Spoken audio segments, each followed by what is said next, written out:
Okay, so there's this channel, right, called As the Key Turns. His name is David Layman, and he claims to have been a guard at Marion and in the control unit, and he just goes around slandering people, bro. Like Tommy Silverstein, and he's the one who said TD had a black punk and all this shit. Does his name ring any bells? Uh, David Layman. Yeah. I had heard about that program about from Mike Marino. Yep. He had mentioned it, and the name Layman, if I remember right, is really vague, but he I think he may have been a tall, basically fucking kind of a lame, right? A nerd. Mm-hmm. And you know what I mean? Yeah. If I remember him. He wears glasses. Yeah. He has a goofy haircut. Glasses? Yeah, goofy haircut. And he's tall? I can't tell in his videos. He might be average. I don't think he's my size. Yeah, I think he's kind of, tall, a little taller, not really tall. Maybe like 5'11". Yeah, maybe that may be him. Maybe a little taller. Yeah, but that's not. Listen, here's the thing. People, you're gonna have motherfuckers on these little podcasts and whatever that they just say what the fuck they say. You know what I'm saying? And it's I mean, that's what they do. And plus, he's a cop. And he's not going to like Tommy, that's for sure. You know what I mean? Yeah. But I mean, it's like when Tommy died, they took him out of the ADX over there, took him to an outside hospital. When he died in that outside hospital, they were in their shift change room over there in the fucking ADX in Florence, right? And when they heard he died, they're all over there clapping. So, I mean, that's what you're dealing with. But I don't expect anything other than that anyhow. I don't, personally, I don't give a fuck what they think about me, how they feel about me, about anything, right? I do what I do, and I've done what I've done, and, they're on the other side of the fence, man. You know what I'm saying? Yeah. So that's just how that is, right? We're starting to pick up. So, but one of the dudes chimed in. He's a Patchton ABT member, and he's going to give me more of a rundown. But he also told me to ask you about Riley Ray. Riley Ray. Yeah. Riley Ray Fultz. Yep. Yeah, I know Riley Ray. Riley Ray was Johnny Campbell's partner. They were jacking some banks together out there and all that, and then they got rolled up, and they were in jail. They caught her stabbing together at fucking Marion. I think they hit the dude in the pool hall there, or the fucking law library or something. And Riley Ray was out of fucking Texas. And Riley Ray got fucking paranoid. Sometimes dudes are down in them slammers, man. And, the solitary confinement, sensory deprivation is all that down there for a while and all that. And sometimes they fucking get to bugging. And what happened is, I personally don't have anything, any personal knowledge at all that Riley Ray, did any bad shit or anything. But I remember when he was down on B range in the control unit at Marion, the SHU, and he was back. He was maybe on the fun part, first 8 cells, but the last 10 cells are like disciplinary sake down there, right?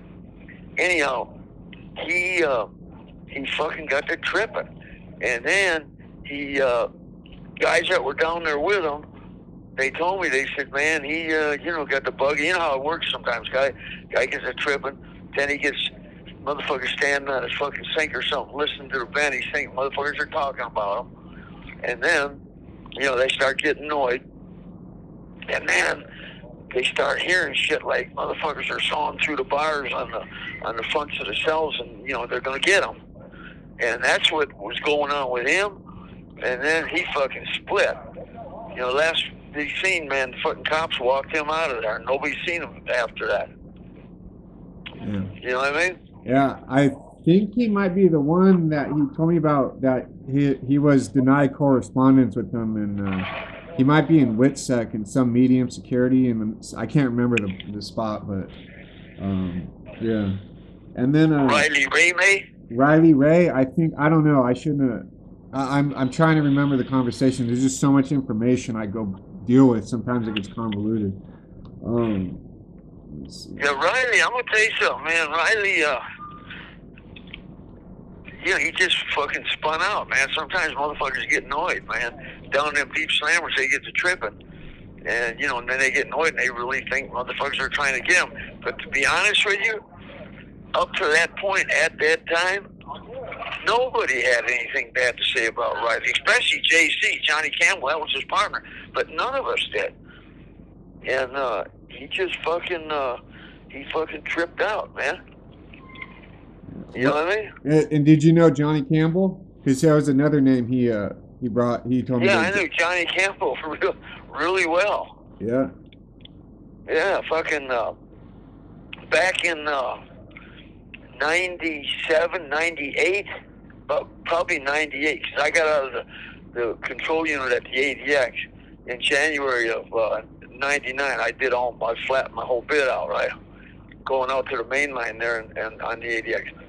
But in 98, JC was over in A ranges, because you got A, B, and C ranges. I was in upper B at the time. Johnny was in upper A, and sometimes I'd get over there on that side, on the inside rec cages and all that. I'd get to hollering at him. And sometimes he'd be over upstairs on ours on B range. Anyhow, I'm the one that put him in. You pulled him? Because, huh? Did you put him in how? When you mean pulled him? Or? I put him in the car, man. Oh, okay. Yeah, he was always good. He was always solid, always, doing good shit, doing the right thing. And after that stuff in Lewisburg, I asked him, we were talking on the chair, I was in my cell, but he was in there. I told him, hey, man, you always been right, man. You want to step this way and do that? He said, yeah, hell yeah. I said, all right, I got you, man. And I put him in the fucking car.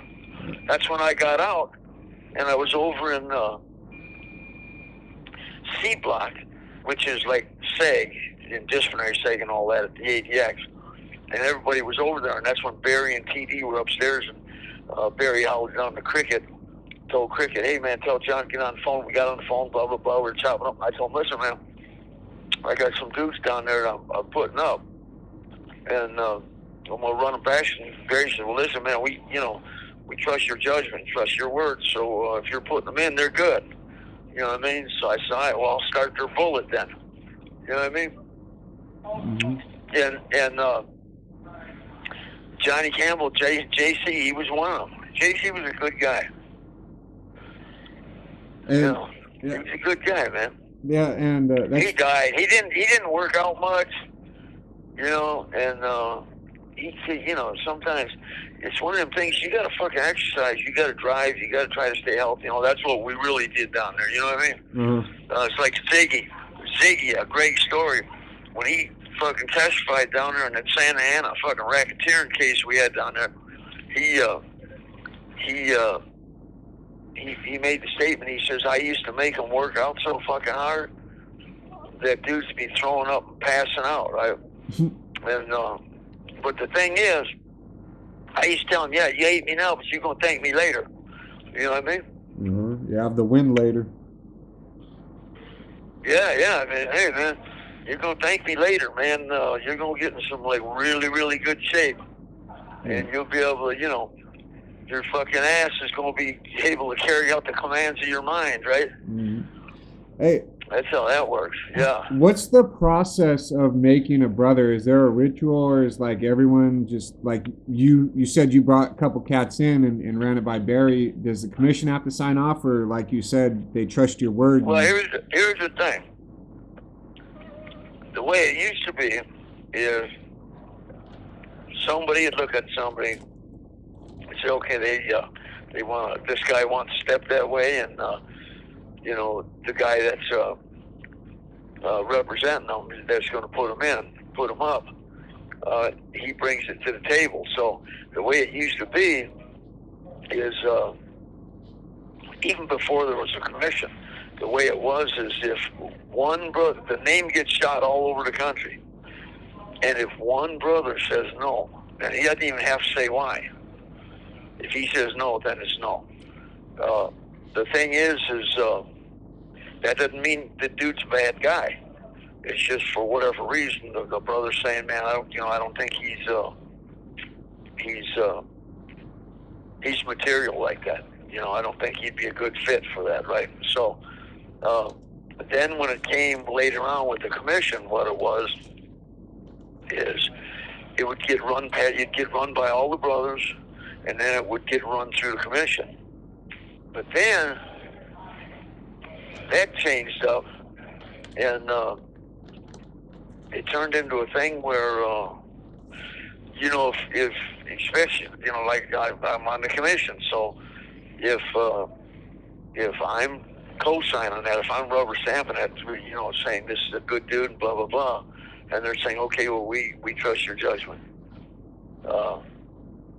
which probably it should actually go past the commission for real, but also when you get up to the higher levels of the organization, if a guy is saying, okay, this guy's a good dude, like say a commissioner saying it, I get that, right?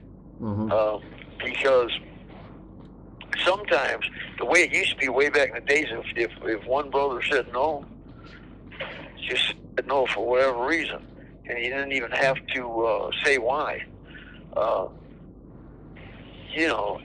It was usually that person's judgment was trusted, and like I say, it didn't mean dude was a bad dude or nothing. It just had a brother saying no. So the thing but later on, when this shit started fucking, breaking down more, you know what I'm saying?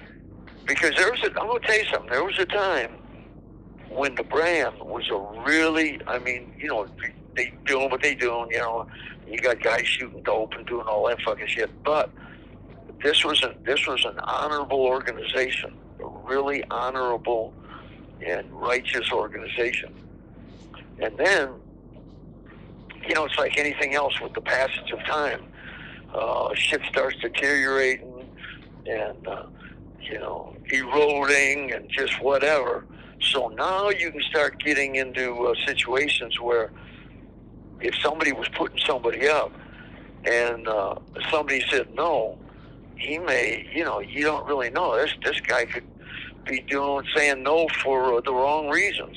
Maybe he just didn't like him. Maybe he just this or that or whatever, right? And those aren't the reasons you would do something like that. So it starts getting into shit like that. Because once it's okay, once everybody says, yeah, okay, then the dude's got to do his bullet, right? The bullet's like a year program, like a probation program, man, where you're in the mix, you're functioning, you're being taught the ropes, this and that, what's going on, how you do shit, how it's done with that organization and all that. And then after the year's up, the name gets kicked around again. Man, this guy's been there for a year doing this now. How's everybody feel? And usually at that point they're saying, yeah, he's maybe a little bump in the road here or there or whatever, but yeah, he's good. And then we had like a secret little ceremony called the burn, where you do the burn, right? And you got certain shit written down. You burn it in their hand and stuff like that. And it's a secret little thing. So then you're up in the car. You know what I mean? Mm-hmm. Sounds like the burn sounds like the mafia, where they take the saint and they prick your finger and take the blood oath, and then they burn it and say, if you just turn, you will burn in hell as this saint in your hand. Yeah. It's similar. Yeah. Yeah. Let's see. Yeah, you know. But yeah, that's crazy, man. Yeah, I never really knew the process. They have that saying, I forgot, something in there is a brother's work is never done. If I die, my brothers will avenge me. Is that some shit the cops put out, or is that did they really have that No, slogan? that's real stuff. Listen, the bottom line is you know, a brother's work is never done. Never, ever, ever. And you always got work to do. And then we got another thing, man. You will be avenged. You will be revenged. It doesn't matter how it goes down. You will be revenged. And then we got another saying like, my hand is your hand. Your hand is my hand. Meaning, no matter where you're at on the planet, you may have some work to put in. If I got an issue over there with somebody, you're going to handle it. Because your hand, whether you got a knife or a gun, that's my hand. It's the same hand. So it's that. And then another little saying was, you got to remember, you're not walking alone. You're never walking alone. So even if you're alone somewhere on the planet, you're not walking alone. You got an organization behind you. So always keep that in mind. Don't be fucking shit up. Don't be making bad moves or whatever that reflects bad on the organization or whatever. Remember, you're representing a organization, man. So. Yeah, that's some powerful shit. Huh? That's some powerful stuff that gets indoctrinated into people, man. Well, I mean, that's it's like when I was with that, because I'm way beyond prison gangs, man. But I just, I did what I did. I was with that stuff a long, long time and all that. So the thing is if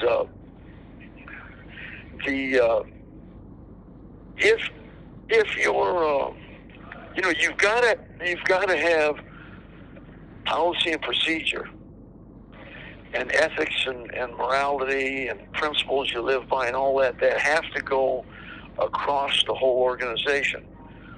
And that's just how it is. This is why I was saying, that's why that dude wrote that book, Pete Erdley wrote that book, No Human Contact, and he was saying things in there, and he said a lot of stuff in there about a lot of guys, including me, it was erroneous. When I was talking to Mike Maroney, he told Early too, he said, man, this shit's wrong. You got that stuff fucked up. There's a lot of fucking bad information, right? Well, they had me doing an interview with the Southern Poverty Law Center, the Jews down there that are, talk about they're the ones that track the hate groups, the domestic terrorists, the racists, and all this and that. Well, anyhow, one of them said he had interviewed me, and I don't recall ever. You have 1 minute left. These guys an interview, right? And he says that I took basically an organization, a loosely affiliated organization, a bunch of just white guys, and I turned it into the most powerful white organization in the country, using race as the catalyst to pull them in, and and I was pulling in Nazis and skinheads and all that type of stuff. That's what he said. Well, that never occurred.